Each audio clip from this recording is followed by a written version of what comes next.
Hi Nymfam, welcome to FPL 5 Things. Fergi is back with us today after living it up in Benidorm, so let's get him in and discuss some of the main points that face us in our 5 things ahead of Game Week 6.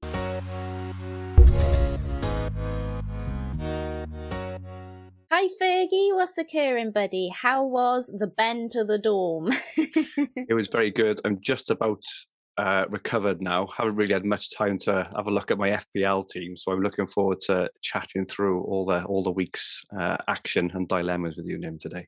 Brilliant. Well, we always start off with our captaincy options here on 5 Things FPL. So with so many premium options this week, do you think people will stay safe, or do you think they'll go somewhere different in the coming week? So I personally think that those who have Ronaldo will very likely go with Ronaldo. I do think he is probably the best option in terms of the eye test, just volume of shots. I mean, I think he's averaging 6 shots a game at the moment, which is absolutely incredible. Yeah. Villa defensively have actually been pretty good. I thought they were unlucky. Chelsea the week before last, and they were good in Game Week 5 defensively. So I don't think it's a shoe-in, but I do think he's a better option than Salah, who's going to be away from Anfield playing a Brentford team who are statistically the second best defence in the league at the moment behind Man City, which is a tough one. The one I really like, and I'm not sure I would have the Cojones? cojones. I was trying to think of a better word than the word I was going to say. But Michael Antonio just looks an incredible option this week, both in terms of, eye test from previous weeks, fixture, stats, West Ham's attacking stats, Leeds defensive stats, absolutely awful. I would love to go for him, but I just think Ronaldo's effective ownership is going to be huge around, around my rank. And I've done it before, and I do think he's a great option. I would love to go for him, but I think still at this moment, just going to play it safe. Having Antonio is good enough, is good enough anyway. Got Ben Rama as well. So I think Ronaldo for safety, but I do think Antonio is a great, great punt. Who is your captain at the moment, Nim? It's on Ronaldo as well, 3 goals in 3 games. I am a little bit concerned, though, that Martinez is back and he's doing his thing again, which, could spell a bit of trouble for Man United. They may find it a bit tougher to break through that defence. But, it's going to be just as difficult for Salah, even though, he's got 4 goals and 3 assists. But Brentford have been just as solid at the back. So weighing Salah and Ronaldo up, it's not as easy a fixtures as they look on paper, I don't think, for everybody. I think it's going to be quite a close one this week, but it's on Ronaldo at the moment. I love the Maverick pick of Antonio. He's been fantastic this season, hasn't he? 4 goals and 4 assists so far. I mean, that's more than both Ronaldo and Salah. So, he's doing pretty good so far this season. Yeah, I think we need to see whether he gets any game time midweek, and I think it's still a bit too punty, as you say. I'd rather go with the crowd at the moment and stick with Ronaldo or Salah. And I just think Ronaldo will edge it for that home fixture, in the coming week, really. Most people will go there. So I feel pretty safe doing that because I'm hoping he'll come away with something. And based on the referee, there's a lot of chat about potential penalties coming Ronaldo's way as well. So even though, everyone's just completely written off Bruno in that situation, but, it'd be good to see what happens in the Premier League in terms of the penalties and stuff, wouldn't it? So hopefully they get one so we get a look.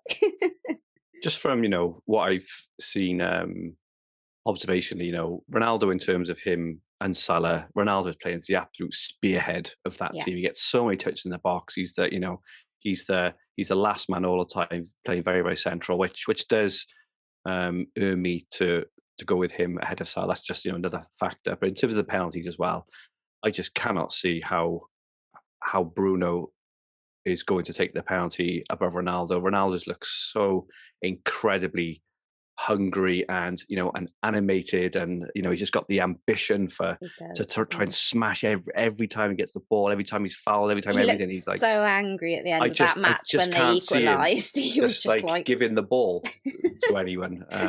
So I think the only thing at the start which may is these kind of games thing around sharing him a little bit and all this kind of stuff, but I do think Ronaldo is the favourite, and I would be amazed if he's not, he wants to break all the records everywhere he goes and be the star man. So I think Bruno came out and said that he prefers to take free kicks than penalties anyway, so that he's happy to let Ronaldo take them. Whether that's actually, a sourced quote, I'm not sure, but I have seen it a fair bit recently, so we'll have to wait and see. Okay, so lots losing patience with some of their defence at the moment. So let's move on to number 2. Specifically with Luke Shaw, I've seen a lot of people jumping onto Chelsea assets early this coming game week. What's your thoughts on buying ahead of the curve and buying a Chelsea asset only to possibly bench them against Man City this coming game week? I'm going to be honest, I don't really understand that.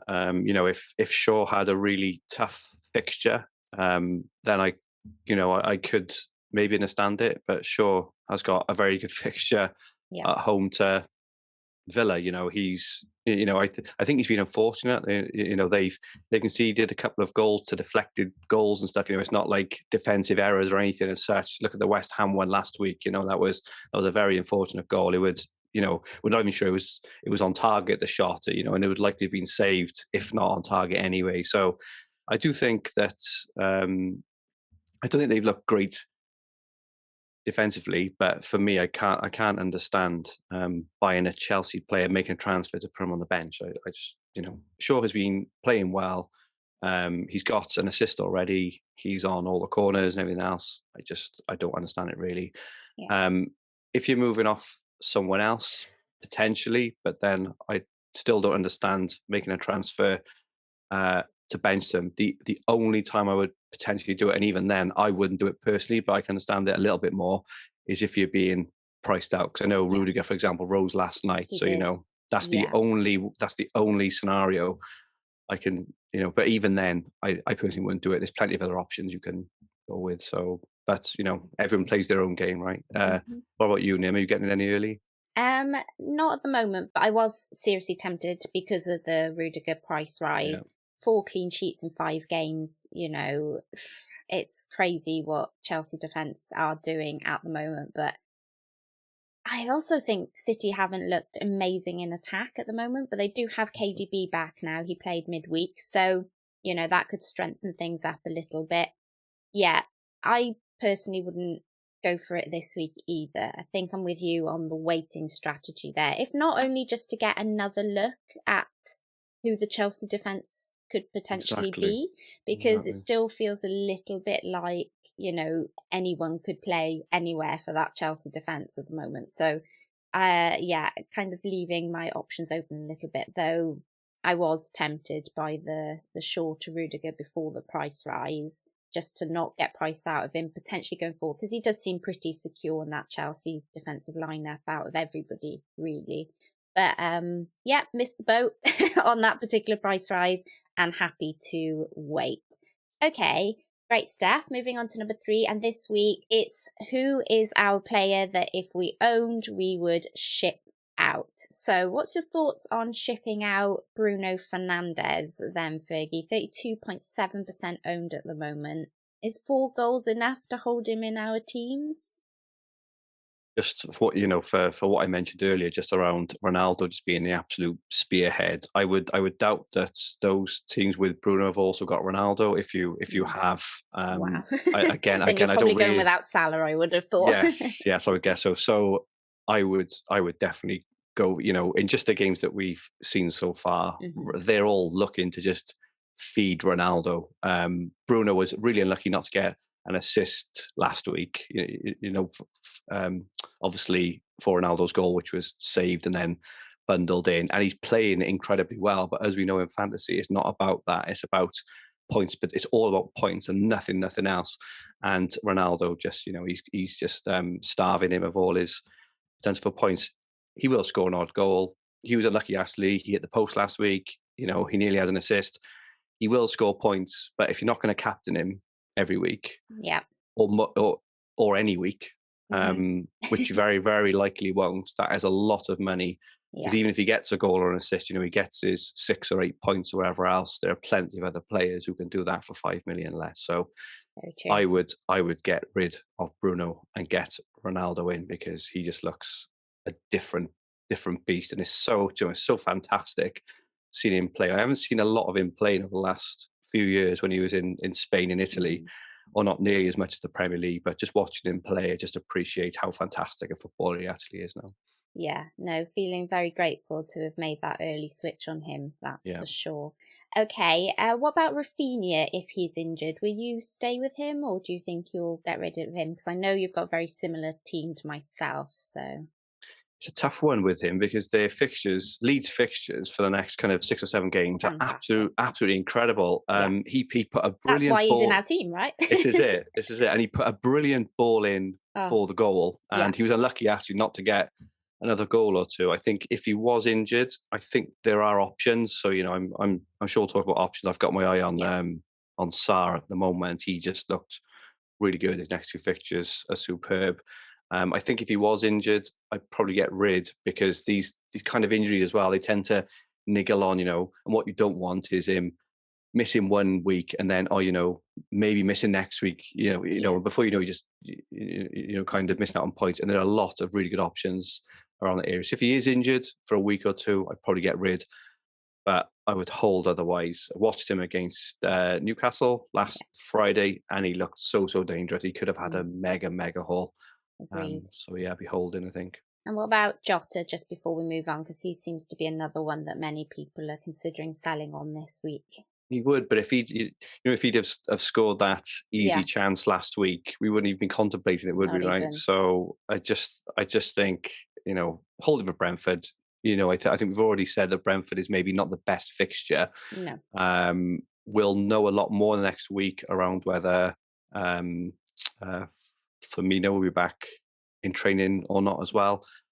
Maybe next week, is the time to get rid ahead of Man City and ahead of a few tougher fixtures. But it's those kind of moves, the ones we're talking about there: Luke Shaw, Rafinha, and Jota. You would not be surprised if they return this week. And I always say, when you're looking at transfers, you always look at the transfer in, but you also need to want to make the transfer out. And I don't think on this occasion that any of them want to transfer out yet.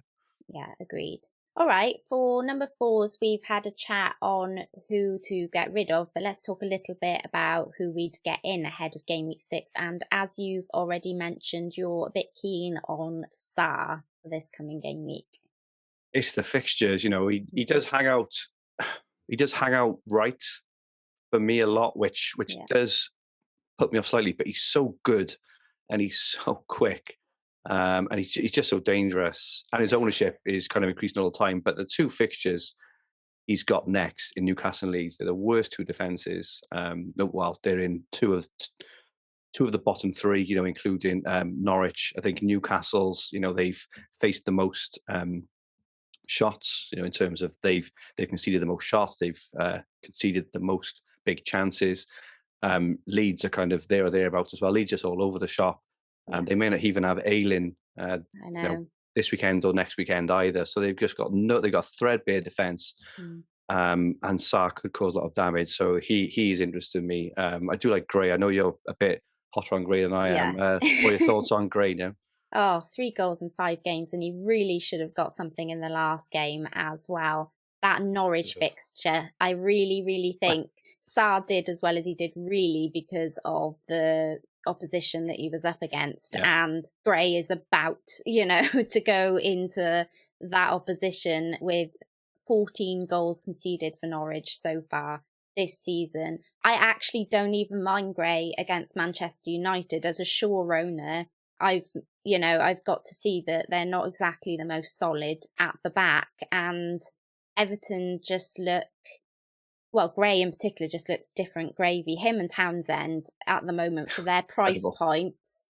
If I could get one of them in my team this week, which we'll chat a little bit more about in the next point, then I seriously would consider one of them, especially with that Norwich fixture. But I don't dislike them going ahead either. I think I just prefer the kind of direction in which Everton are going with their team overall, as opposed to Watford. But I know how good Sarr can be on his day. It's just he feels like a bit of a purple patch player for me. So I'm not sure whether it would be 15 points this week and then nothing next week, even, with those great fixtures. This is probably a week too early, but I'm also loving the look of Kovacic with his 1 goal and 3 assists at 5.1 million. He is in a bit of a rotation risk there in that Chelsea midfield, but he's been really good there and he's been the preferred player in that particular position. So he's on my watch list as well, potentially for game week 7. So I do agree. I think he's playing really well. I think there is rotation risk. The only thing which the main thing which would put me off him is he would take up a Chelsea spot. And I know this run they're going on, we've all got our eyes on Lukaku, maybe Mount, Rudiger, Alonso, James, all these, fantastic options with really high ceilings. But he has been playing incredibly well. Yeah. And if he was nailed, he looks a good option, definitely. I think I'd like to see whether he keeps the spot this week and then I'll think about it, because he's a lot cheaper than your Mounts or, of course, or one of the Havertz's or whatnot. No, so, it could be a good way in. And to be honest, he's at that price point where if he starts to lose his place, you haven't lost a whole lot. No. Whereas if you go for Mount, who I was really hot on a few weeks ago, and, all this rotation started worrying me, then, you're going to, whilst he's a great price point again, for the 5 million, you haven't spent a whole lot, have you really, if it goes wrong? The only other player who I, watched on Match of the Day and was got quite excited about was Josh King up front for Watford as well. So 5.5 million. Kingy. Oh, we all love a bit of nostalgia with Kingy. He's very experienced in the Premier League is a thing. It's not like he's, he hasn't played before. He was all in our teams a few years ago when he was up front with Callum Wilson for Bournemouth. Did fantastically for me. You've got Sarr playing on the right. Dennis was pushed out to the left and he played right through the centre, and he should have got more points as well. So for anyone who is maybe looking at a budget third striker for the coming weeks, the coming 2 weeks, it's Newcastle and Leeds, he could be a good one as well. Love that. Okay, lastly, let's move on to our 5th and final discussion point, and I think we need to discuss if a wild card ahead of game week 7 is still viable. So there's a lot of people, have nailed their mask to the wall on this whole wild card 7 situation.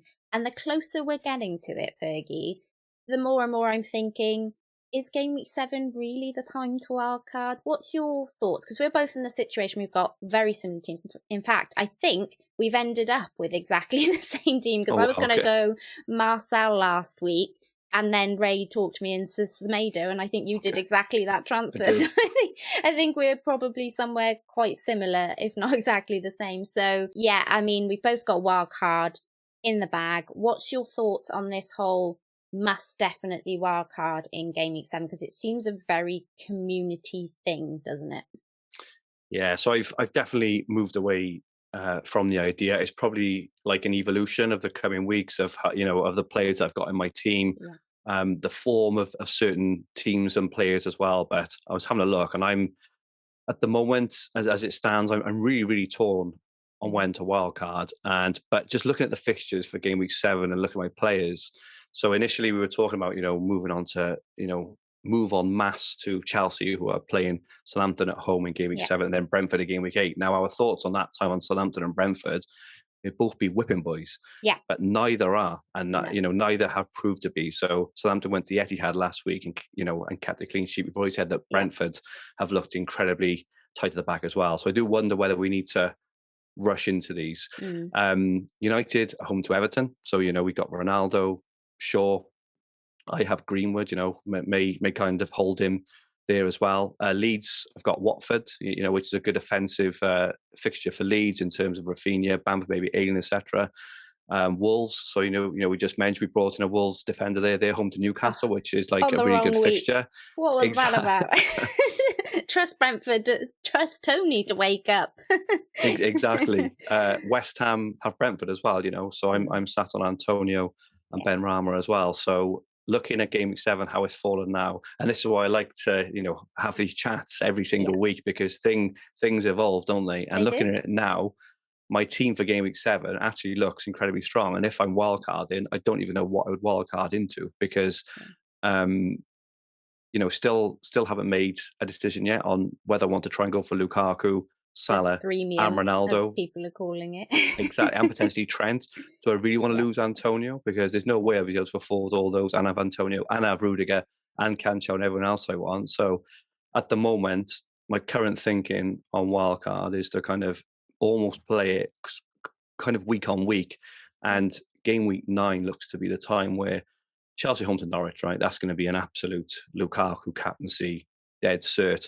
But until then, I'm actually looking at my team and thinking my team has actually got decent fixtures. So that's my current thinking. Where are you at the moment, Nim? Very, very similar. So on Monday's stream I do with FPL Reactions, he always has a bit of a laugh with me because he's like, literally, until you only have one player left in your team, you will not wildcard. He just thinks it's quite funny how I haven't wildcarded yet, and it seems to be a bit of a running joke. But whilst my team is good, I don't really want to touch it.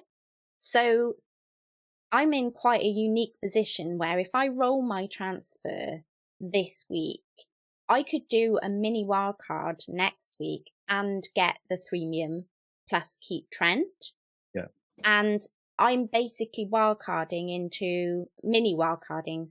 into a team that most people will be wildcarding into, other than one Chelsea defender, which I can get the week after. So for me, I'd rather try my hardest this week to roll my transfer. Quite difficult, obviously, knowing that Gray has that Norwich fixture, and I'm really, really fancying him for that.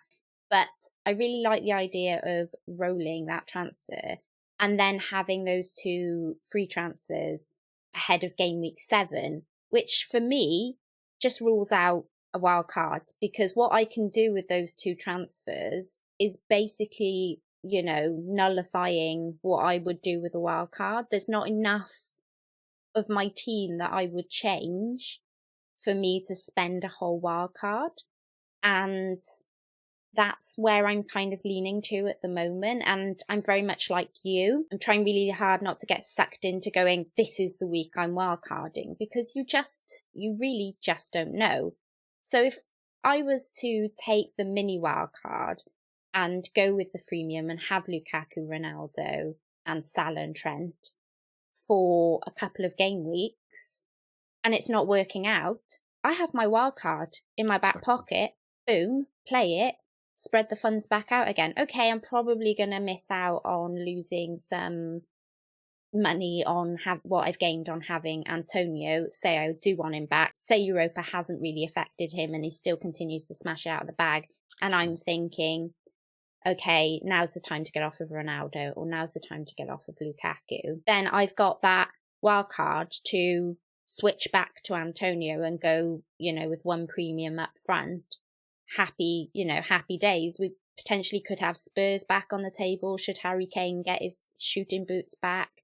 There's loads of things, as you say, it's moving so fast at the moment that I would prefer to almost take another -4, which is not ideal because I've already taken a -8 this season, but I would prefer to do that, I think, and have my wild card for a week where I know I want to completely restructure my team. Say, for instance, having Ronaldo, having Lukaku and having Salah, and it not really giving me what I need, or some of the players are kind of popping off and I prefer to be on those, the more kind of mid-priced.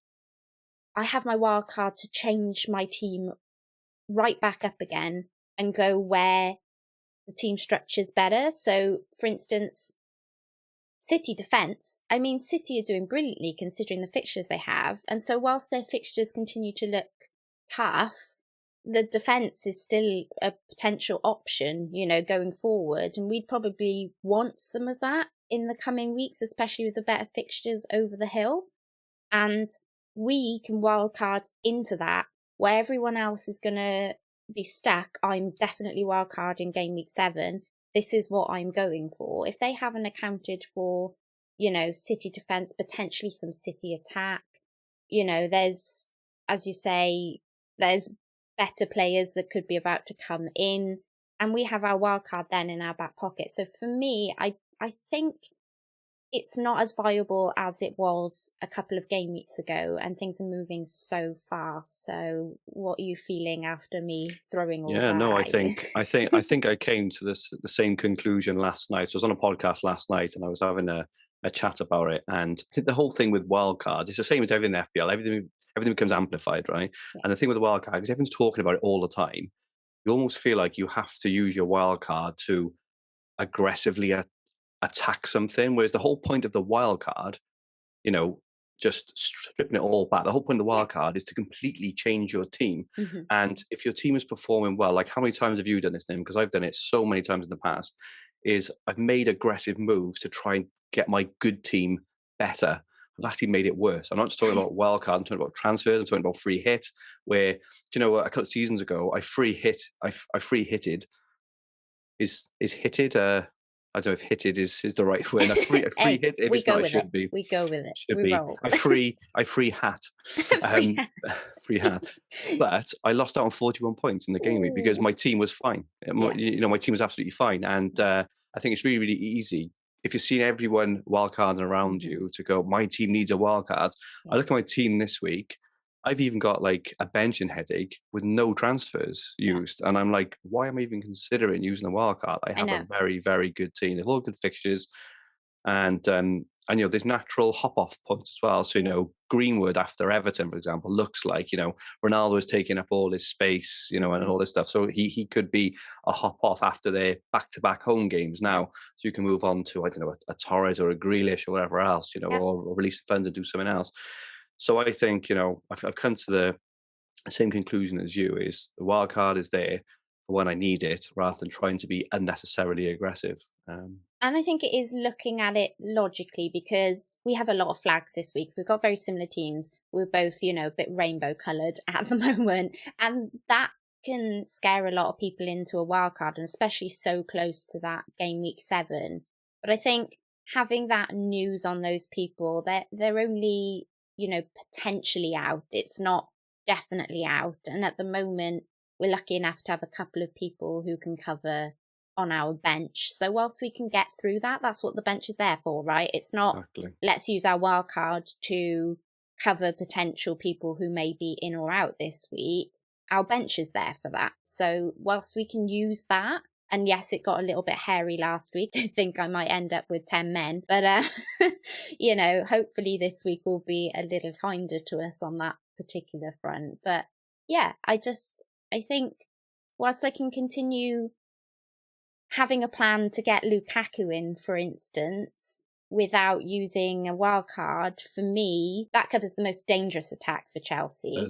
And then everything after that, the wild card is just there for when we need it, effectively. And the players you've actually got as well, not mugs, right? So, we're talking about Rafinha, who is a top player and has got really good fixtures. We're talking about Ben Rama, who's having a really good time. Okay, Aylin's been crap, but Aylin's been crap. But we'll likely move on Shaw, Greenwood, and Jota. You like using the free transfers to get the new emerging ones. So I definitely think, and the advice I'd give to a lot of people is, I would only use the wildcard if you need it. Being aggressive backfires a lot. And, I'm saying that from experience over the years. If you don't need to use it, I wouldn't use it. And I think you can easily get through to game week 9 and even further. And just and use it when you need it. Use it when you think, right, my squad is stale. I'm losing rank. I need to completely refresh and revamp my squad. You mentioned Spurs. Spurs have got a run, I think, from game week 12 onwards. Okay. Game week 12, they're home to Leeds, then they've got Burnley, then they're home to Brentford, home to Norwich. So they've got 2 home games against Leeds and Norwich, at that time. So maybe, if we get to that point and we think, maybe now is the time, Spurs are showing signs of life or whatever. But it's Sonny I'm actually more interested in. He looked more of the spark there in the last game than Kane did. And we all know how good Son can be. So yeah, we're going to need a wild card, for instance, to accommodate somebody like Son or KDB, because we're probably not doing that easily with only potentially having Salah as our premium in midfield, So I think, it's definitely a hold for me at the moment. The only non-playing player at the moment we've really got on our team is our 4.5 million striker, and that was a decision kind of made. Other than that, we've got 12 playing outfield players, who are all decent options. So absolutely. Okay, guys, that's it. That's our 5 things for Game Week 6. Let us know what your thoughts are in the comments below. We love to hear from you. You can also find a link to Fergie's Twitter page in our description below. If you've enjoyed the video, then please do like, share and subscribe. So it's a goodbye for now from myself and a goodbye from Fergie. Best of luck everyone for Game Week 6. Hope you smash it. Thanks for that, buddy. Nymfria times Fergie out.